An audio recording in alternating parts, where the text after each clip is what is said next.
Most of us feel a persistent itch at some point in our lives, a quiet but undeniable desire in the heart to actually be somebody, to build something meaningful, and to help the people around us. But feeling that pull doesn't mean the universe owes you the result. Having a great vision in your head is no guarantee that you will ever achieve it.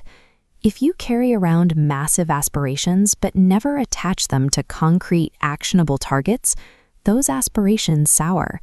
They turn into an incredibly potent fuel for lifelong disappointment.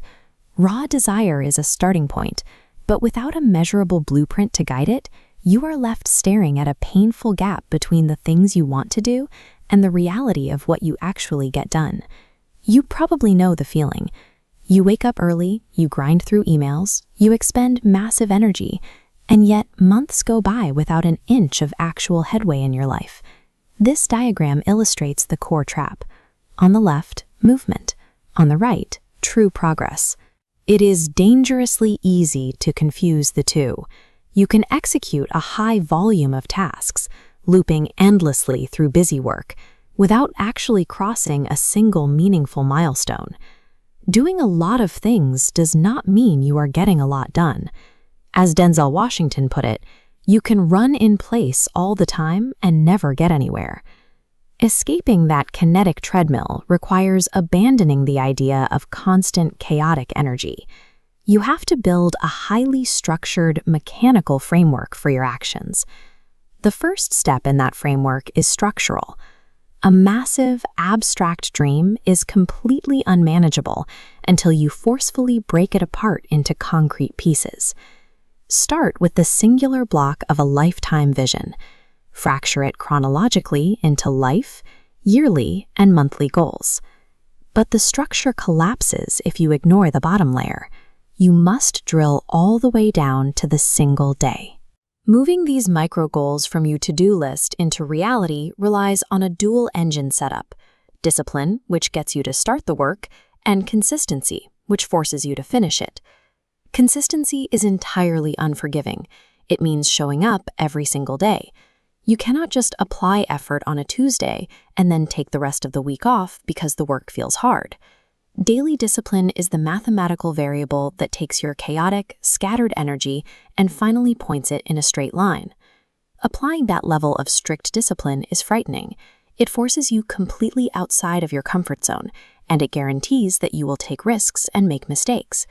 But look at how this shape moves. This is the mechanics of falling forward. The shape is constantly collapsing, but because it is failing in the direction of its target, every impact still generates forward momentum. You see what you're going to hit. Think about Reggie Jackson. In his career, he struck out 2,600 times. That's the highest number of strikeouts in baseball history. Yet nobody talks about the thousands of times he swung and missed. People only remember the home runs that eventually resulted from his disciplined consistency at the plate.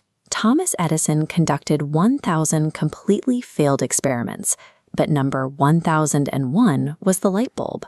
We tend to view failure as the exact opposite of progress. In reality, when tied to daily discipline, failure is the engine that actually drives you forward. Eventually, those daily increments compound. You hit the target. You accumulate the tangible markers: money, professional status, the big house, the cars. But there is a hard limit to material wealth. No matter how much money you make, you will never see a U-Haul being towed behind a hearse. You cannot take any of it with you. The ancient Egyptians tried to pack their gold for the afterlife. They just got robbed.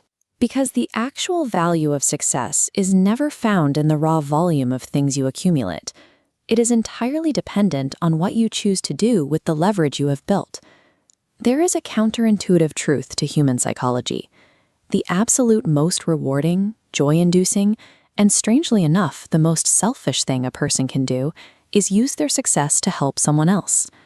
Nelson Mandela noted that there is no passion to be found in playing small or in settling for a life that is inherently less than the one you are capable of living. This chart maps the final duty of anyone who achieves their goals. Once you fight your way up that slope and claim your success, you have an obligation to reach back down and pull someone else up to your level. It is a continuous loop of community momentum. built entirely on one simple rule: each one, teach one. Achieving your personal ambition is just the first step. True progress is an endless, disciplined cycle, striving, hitting your targets, and using that momentum to elevate everyone else along the way.